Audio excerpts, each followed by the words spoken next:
Bonjour à toutes et à tous. Aujourd'hui, nous allons nous poser une question aussi subtile qu'essentielle. Combien de temps le narcissisme caché peut-il vraiment rester caché?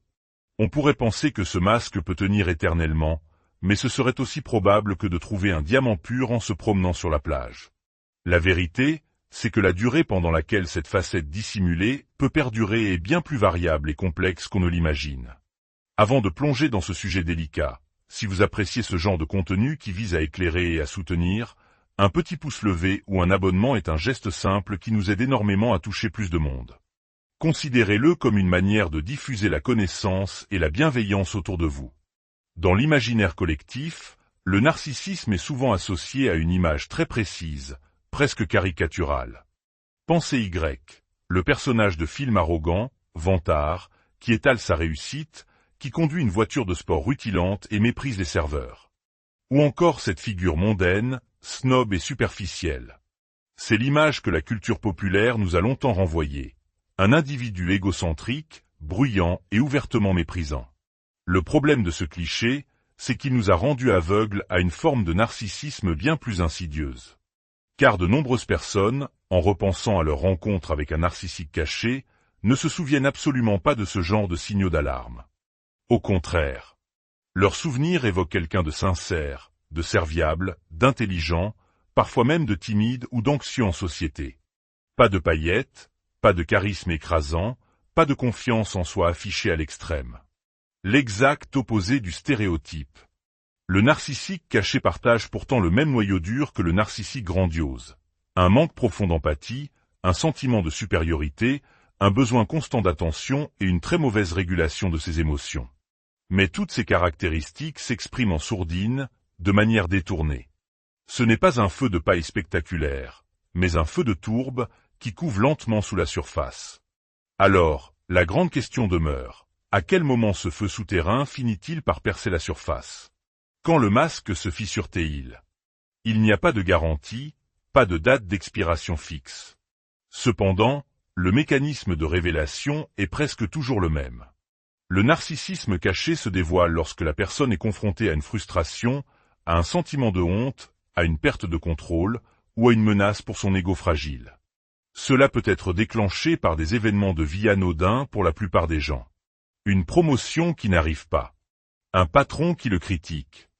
Une simple blague que vous faites et qu'il interprète comme une moquerie personnelle. Le fait que votre ami paie l'addition au restaurant, ce qu'il perçoit comme une insulte à sa propre situation financière. Ou peut-être, dans une conversation, vous le comparez innocemment à quelqu'un d'autre.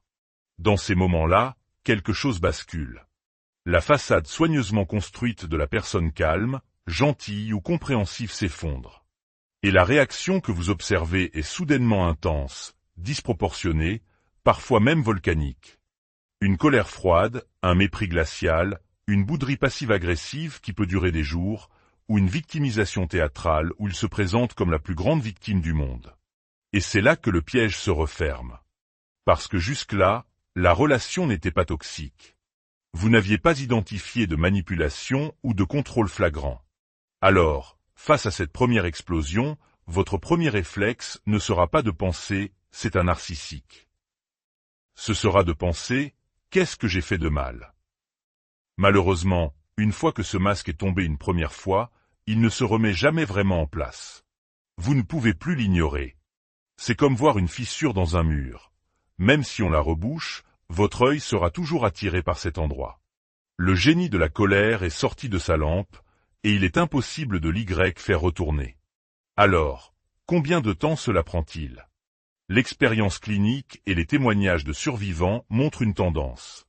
Cela peut être très rapide, quelques semaines à peine dans certains cas. Mais le plus souvent, la véritable nature du narcissique caché commence à se révéler clairement après une période allant de 1 à 2 ans. Rarement plus longtemps. Et c'est là que réside tout le drame. En 1 an ou 2, vous n'êtes plus au début d'une rencontre.